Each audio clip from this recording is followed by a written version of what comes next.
23장 1절로 3절까지를 저와 여러분들이 한 목소리로 읽겠습니다. 23장 1절입니다.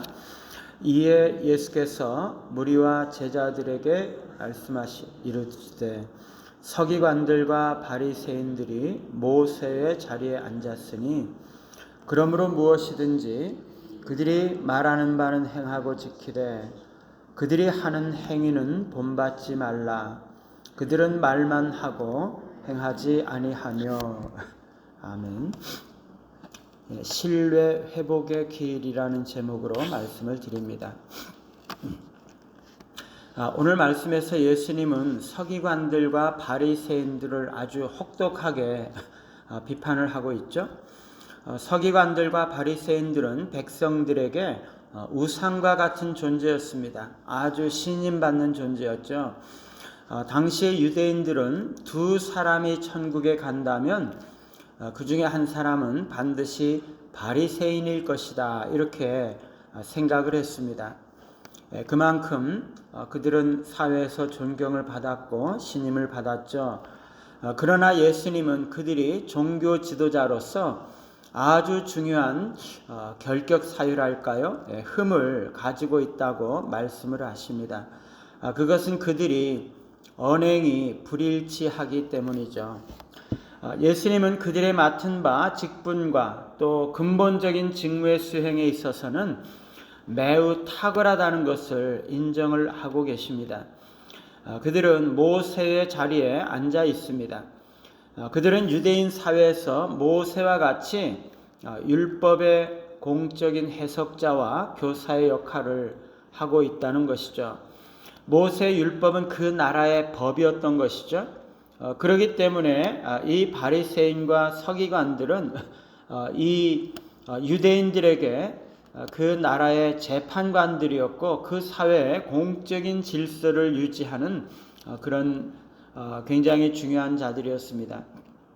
뿐만 아니라 그들은 율법을 가르치는 교사들이었죠. 에스라가 하나님의 율법을 가르치기 위해서 나무 강단을 만들었는데 사람들은 그것을 모세의 자리라고 불렀습니다. 모세는 그러한 강단을 각 성에서 두어서 백성들을 가르치게 했던 거죠. 그런데 서기관들과 바리새인들은 율법을 해석하고 가르치는 일은 너무나 훌륭하게 잘 했습니다. 예수님은 그런 면에서 그들을 진정으로 칭찬을 하고 계시죠. 왜냐하면 3절에 보시니까 예수님은 그러므로 무엇이든지 그들이 말하는 것은 행하라 라고 말씀을 하고 있는 것이죠. 바리새인과 서기관들은 말은 너무나 잘했다는 것이에요. 그들은 율법을 올바르게 해석을 했고 율법에 따른 바른 견해를 가르쳤던 것입니다. 그들은 성경을 연구하는 일을 그들의 임무로 삼았고 그런 면에서 그것을 해석하고 가르치는 일에는 흠이 없었던 거죠. 그러나 그들은 너무나 큰 흠을 가지고 있었는데 그것은 그들이 자신들이 가르친 대로 행하지 않는다는 것입니다. 예수님은 그래서 그들이 말하는 바는 지키되 그들이 행하는 바는 본받지 말라라고 말씀을 하신 것이죠. 한마디로 언행이 불일치하다는 것입니다. 그들의 말과 행동이 다르다는 거죠. 그러므로 그들의 말은 지키지만 너희들이 그들의 행동은 본받지 말라라고 말씀을 하고 있습니다. 언행 불일치, 이게 왜 문제가 될까요? 그들이 바른 말을 한다면 그들이 어떤 행동을 하든지 그냥 그들의 말만 잘 지키면 되지 않습니까? 사람들은요, 그들의 말과 행동이 다르게 되면 그 사람을 우리가 신뢰할 수 없다는 것이 문제가 되는 것입니다. 제가 청년 때 어떤 전도사님이 지금은 아주 유명한 교회 목사님이 되셨는데요.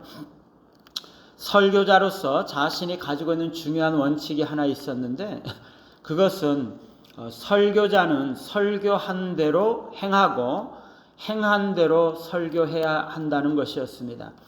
자기가 설교한 대로 자기가 행동을 그렇게 해야 되고, 자기가 행한 그것을 말씀에 순종한 그것을 그대로 설교해야 한다는 거죠.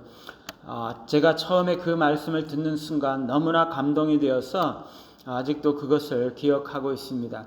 그리고 저 자신도 그렇게 해야 되는구나 하고 다짐을 하고 있습니다. 설교자는 자신이 설교한 대로 살아야 하고 자신이 행하고 있는 것을 설교해야 하는 것이죠. 설교자가 자신이 말한 대로 행하지 않으면 어떤 문제가 생깁니까? 그 설교자의 인격이 신뢰성을 잃게 되고, 따라서 그의 모든 설교가 신뢰성을 잃게 된다는 것이죠. 예를 들어서 너무나 죄송한 이야기지만, 목회자가 제7계를 범하게 되면 그 한 가지 잘못 때문에 그 목사의 모든 설교에 대해서 진정성, 신뢰성을 상실하게 된다는 것이죠. 그러면 사람들은 그 목사의 설교를 더 이상 듣지 못하게 되는 것입니다. 들어도 그것을 신뢰하지 못하게 되는 것입니다. 목사에 대한 신뢰가 떨어지기 때문에 더 이상 그 목사가 하는 말을 믿지 못하게 되는 거죠. 기독교가 사회에서 신뢰성이 떨어지고 있는 이유가 바로 이것이 아닐까 생각을 합니다. 교회가 많은 좋은 말들을 하고 좋은 가르침을 하고 있죠. 일반 사람들도 인정을 하죠. 그런데 기독교인들이 범죄를 저지르거나 사회적으로 비난받을 만한 행동을 하게 되면 기독교 전체에 대한 신뢰가 떨어진다는 것입니다. 사람들은 기독교의 가르침 전체를 불신하게 되는 거죠. 지도자가 언행이 일치하지 않을 경우에 그것은 많은 경우 의롭게 살려고 노력하는 많은 사람들에게 너무나 큰 걸림돌이 되는 것입니다. 지도자가 제대로 따를 수 없는 교훈이라면 일반인들은 그것을 따르려고 시도할 수조차 없게 되는 것이죠. 영적인 지도자들은요, 어떤 면에서 하나님의 성품을 반영하는 존재들입니다. 예수님의 성품을 반영하는 존재들이죠. 아버지는 가정에서 하나님의 성품을 나타내야 하는 존재입니다. 목사는 교회에서 예수님의 성품을 나타내야 하는 존재인 거죠.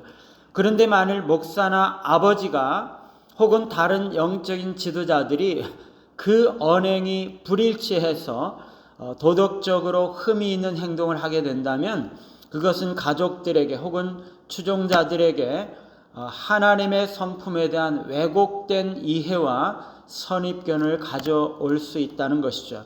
그것은 지도자들의 신뢰성을 떨어뜨리는 너무나 치명적인 흠결이 되는 것입니다. 오늘날 한국 사회 속에서 개인적으로나 혹은 교회적으로나 그리스도인들로서 우리가 신뢰를 회복하는 길은 언행 일치를 이루는 것입니다. 바리새인들과 서기관들은 언행의 불일치 때문에 예수님의 비판을 받으셨습니다. 언행이 일치하는 삶을 사심으로 다른 사람들에게 본이 되시고 빛이 되시는 우리 모두가 되시기를 간절히 바랍니다. 찬송가 502장입니다.